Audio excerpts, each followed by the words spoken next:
All right, guys, Kevin Rogers, Bobby Garland TV. March 2nd, we are out at my home lake at Truman Lake. Again, we're slow trolling, spider rigging, multi-pole fishing, spider trolling, whatever you want to call it. Give you a look at this thing right here. Not everyone's favorite technique. Mine either. Mine either.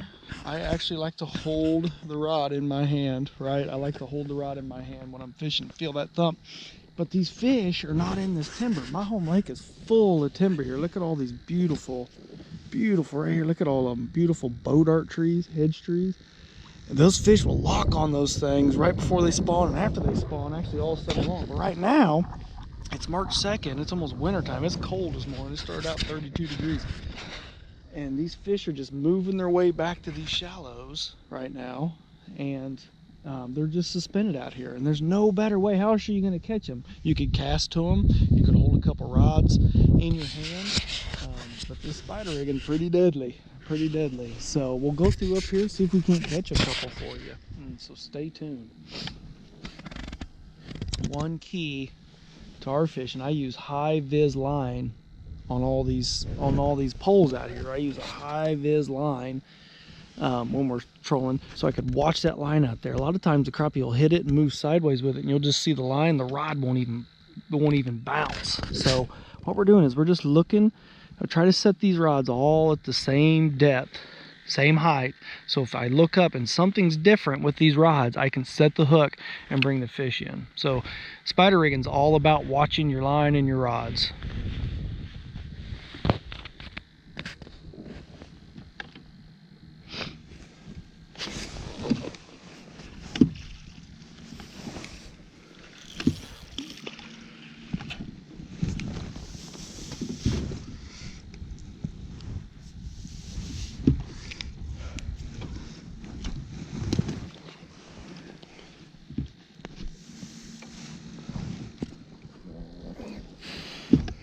Madhouse.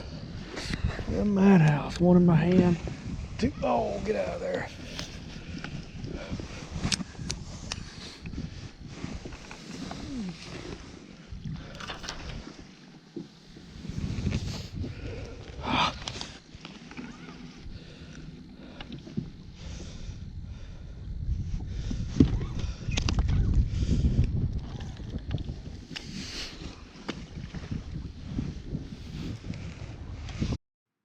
We like using a 16-foot long trolling pole.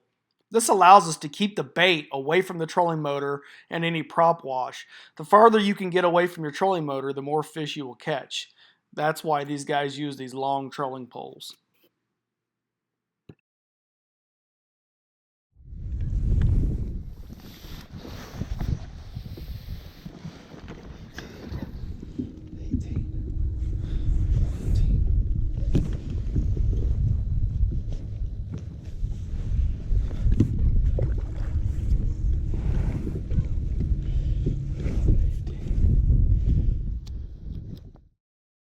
Misconception if you're spider rigging or trolling that you have to be using straight minnow.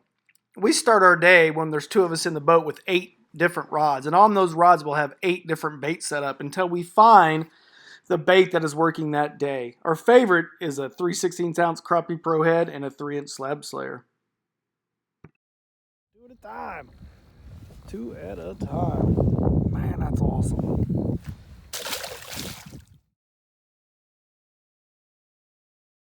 A tip for you, make sure that all of your rods are at the same elevation, meaning the distance between the tip of your rod and the top of the water. That way when you look up at the end of your rods and something is different, you know you've either caught a fish or you're snagged. So keep them at the same elevation and this will help you catch more fish.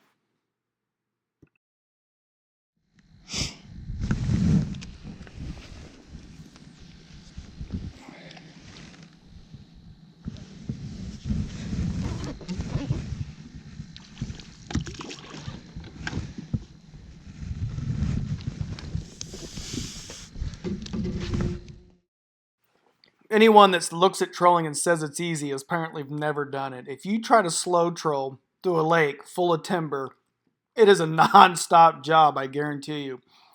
Constantly catching a fish, getting hung up, getting untangled. but it is an absolutely deadly way to catch pre-spawn crappie. Like I said earlier, from April to December, we one-pole jig fish. But pre-spawn, those crappie are not locked on those targets like they do from April on. So if you haven't tried this technique, it can be absolutely deadly for crappie.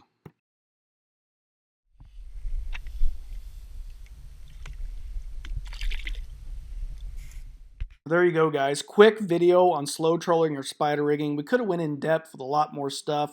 We'll do that later on. So thanks for watching Bobby Garland TV. A lot more tips and techniques coming your way. Good fishing.